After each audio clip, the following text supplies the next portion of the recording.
Today's race day replay is brought to you by Fuel Tech. Victory speaks for itself.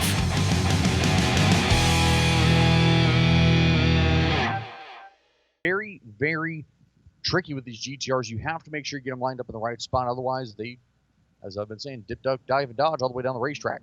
So Viren Singh, left lane the GTR out of Texas, trying to go 620s. 120 on the shortcut. Top of the racetrack, the GTR 684 with an 8.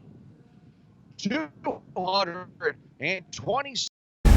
We drive people. We drive bracket racing. Because reliability, accuracy, and consistency is what goes round and wins races.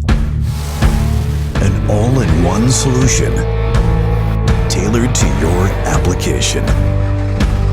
Walk the pits and you'll begin to see Fuel Tech everywhere.